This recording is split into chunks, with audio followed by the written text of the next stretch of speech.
So right there, when I stacked him, he didn't control the distance. As I start to stack, you start to lose some of your options. He needs to shoulder blade walk himself back and bring his head this direction as I start to stack.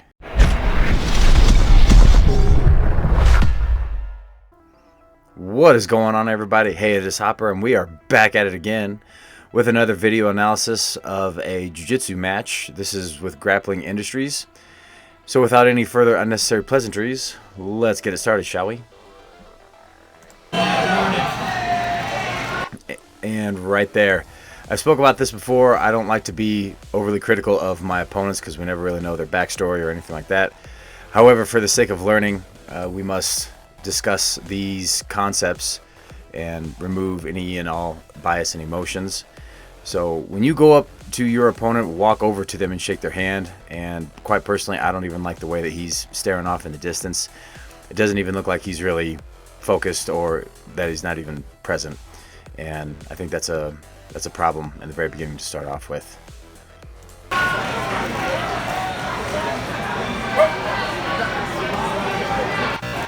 And even right there, the ref said start, and I took a little bit more of my time because I want the match to transition and play out on my time, not the opponent's time. So if you take your time and do a couple stretches, anything like that, odds are you're not really even going to get in trouble or penalized for that. So make it your mat, control the match, and we'll continue.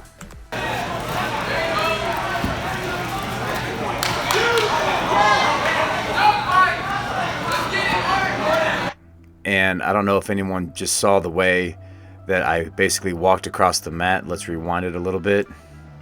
But I cannot stand this. I will widen the screen here a little bit so you guys can see. And if you watch the way that I basically walk over towards the other side of the mat with him, this makes me sick to my stomach because I walk heel toe. I'm not shuffling my feet. And that just drives me crazy. If you saw a couple times, I was actually fully in my heel, and that is just not. See right there, I'm real heavy, like fee, fi, fo, fum. I sound like I'm like the Jolly Green Giant or something. We gotta avoid that heel to toe and focus on shuffling with that footwork. Ah, gosh, I can't stand that. And there's a real right there. This has got to go. You got to stay on the balls of your feet. You got to make sure that the footwork is solid. You're not stable when you're walking heel to toe like that. Let's continue. My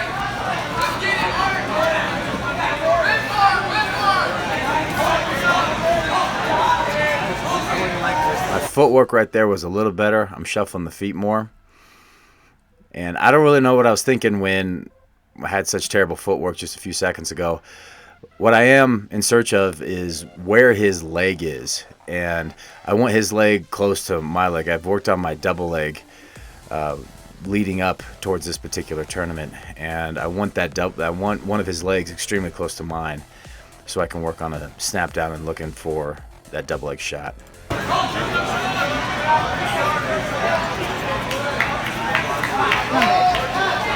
And here comes the snap down to the double leg. And you'll notice when I move in for the double leg shot, my elbows are out pretty wide. I certainly don't subscribe to that. That needs improvement. But here we go. Right there. If you back that up just a bit, this is atrocious. That has got to go. Elbows down towards the ground. And if we return this back to its normal size here, what I had looked for, and my wrestling coach has drilled this into me repeatedly, is I want his toes to dig into the mat. So we're moving through this series right here, and as I go right there, as I hit the snap down, see how his heel is lifting off the ground? So his toes are digging into the mat. Yeah, that's what I want right there. That heel's coming off the ground. So his vector is coming towards the camera. His vector is actually going backwards. I did get a chance to finish this shot, but having my elbows out like that, that drives me crazy. That needs work. Up. That was good, Josh. Let's push this back here. Okay.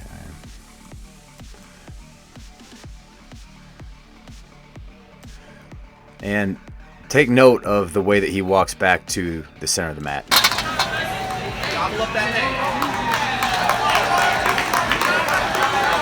So that defeated way in which he returned back to the center, that's got to go. You should never be that defeated in your body language. This is wrestling. It's a combat sport, or we could call it a combat sport. Wrestling, grappling, boxing, MMA, kickboxing, Muay Thai. And you're going to get taken down. You're going to get beat up. And who cares? Like that's part of the sport. It's no different than if you play basketball or football. You're going to get scored on. Very rarely, if ever, do we see a basketball game or a football game where the other team doesn't score any points. And he needs to have gotten up and just jogged right back to the center as if nothing happened, as if it was no big deal. So let's continue on. But avoid that at all costs. You can't. You got to have a better poker face than that. Good,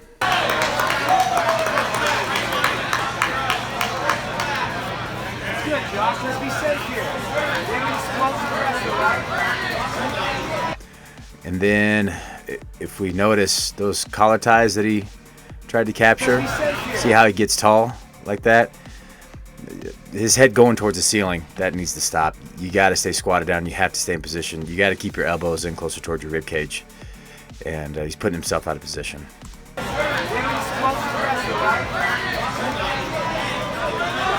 And right there, I tell all the people that come to my wrestling class that you want to wrestle with your hips, not necessarily your arms.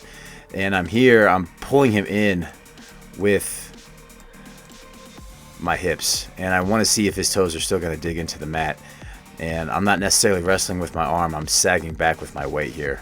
Right there. There was one, and that, him digging that toe into the mat right there, that just happened.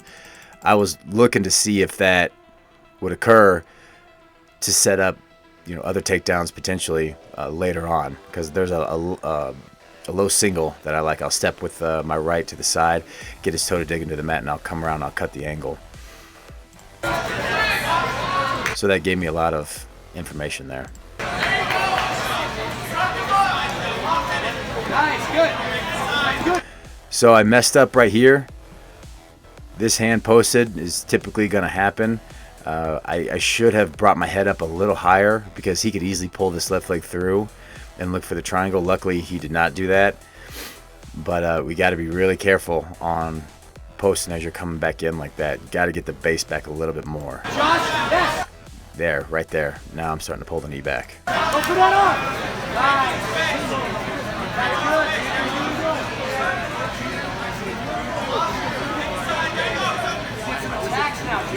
So right there, when I stacked him, he didn't control the distance. As I start to stack, you start to lose some of your options, and he needs to shoulder blade walk himself back and bring his head this direction as I start to stack and control that distance better.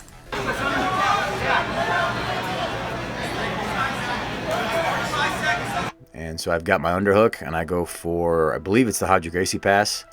We press the head in.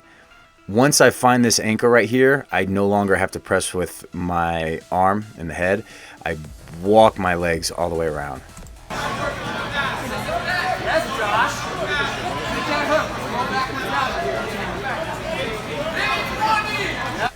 With this pass, you can step all the way through, and you can push the head through as you step over the left leg and get all the way to side control. It's a little bit more risky. Sometimes I just like to move into the half guard just like I did right here. That pass, I use it often because it creates so much pressure, and it's somewhat low risk. And I'll settle in for the half guard at times and then work in for the half guard pass.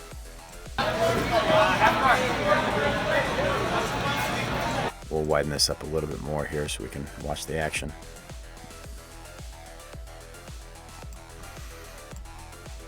Good, Josh.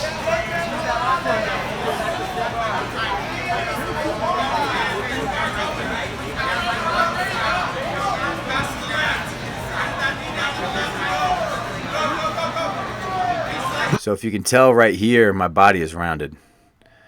And my pressure is by my left shoulder. And I want to keep his elbows away from his ribcage right there. And I am pressing down using this as a lever.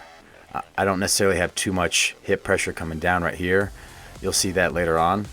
But as I'm going for the pass, I want my legs kind of light. And I found my anchor right by my left shoulder and where my head is. Find your anchors and move around said anchors. The no-gi adult male advanced 155-pound division and move to mat number 12.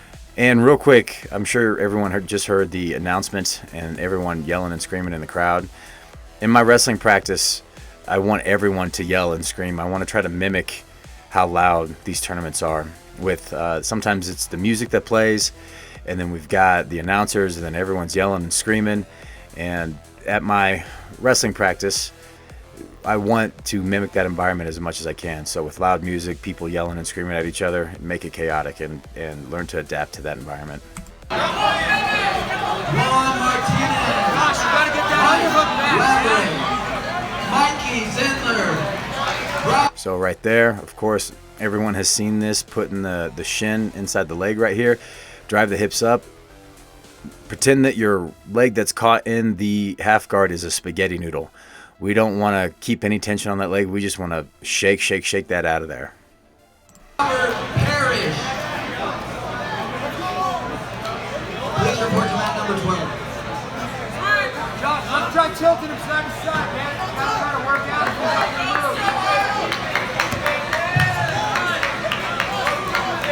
Andrew Gallo, you have a 1-minute warning to report to mat 2.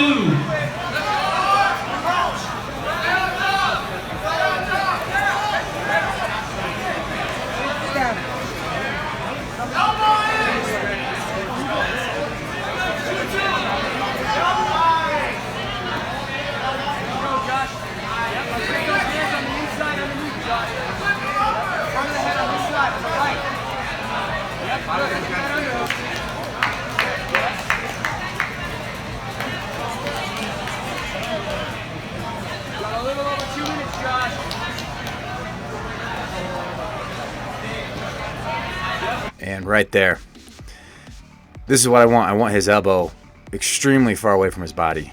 And this battle right here is kind of the beginning of the end. And I'm going to push this elbow back and get his bicep as close to his ear as possible.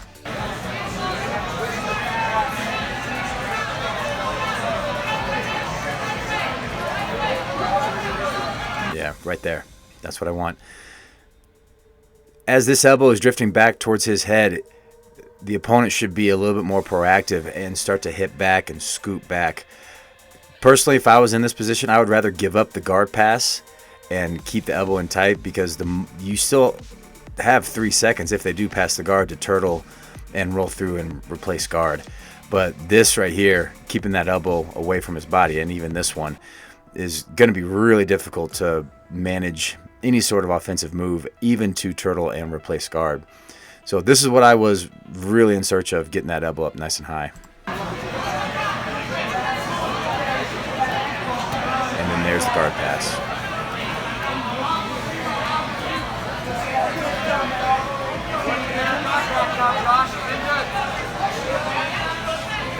And now if you notice what I just did, he had his knee up, and I'm looking for the lockdown from the top of side control position here. And if you watched the Gracie Eddie Bravo match from, I believe it was 2014, where Eddie Bravo wound up in the top of side control with that lockdown position, you can also get it from side control as well. You don't have to start from the bottom of half guard. And I can snake my leg in through here and get the lockdown with his leg crossed over like that. You'll see it as the match unfolds. Dylan Penland, Thomas Lozano. And then right there. So I've got the lockdown from the top of side control, and his leg is all the way over. And we can even widen this a little bit more here. There we go. Up, my man.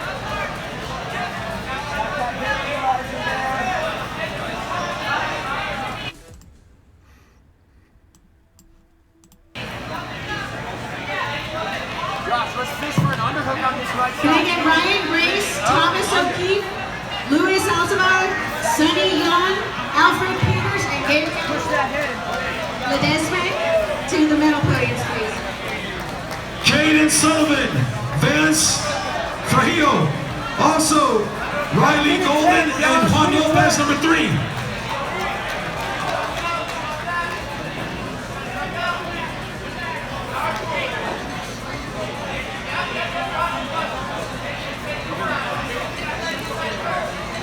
Hopper. Brian, 50 seconds, Josh. Kenan. So there's about 50 seconds left in the match, and as you can tell, now my hip is pressed down.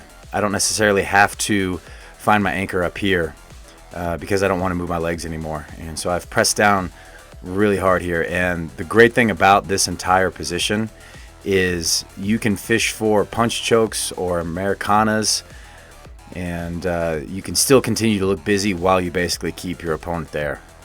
Kenneth Sherman to mat 2. Josh, you gotta get that underhook back, man.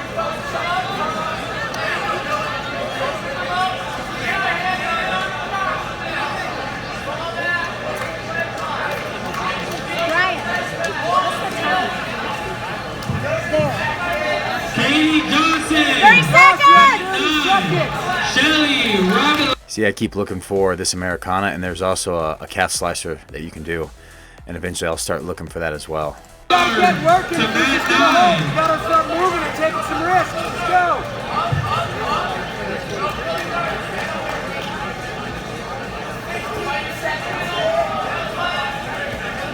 See, I'm starting to posture up. I'm looking for this roll through, exactly what Eddie Bravo did to Jorge Gracie. Come on, Josh. Let's go. Let's work. Let's go. Let's go. Take the back up, Josh. Come on.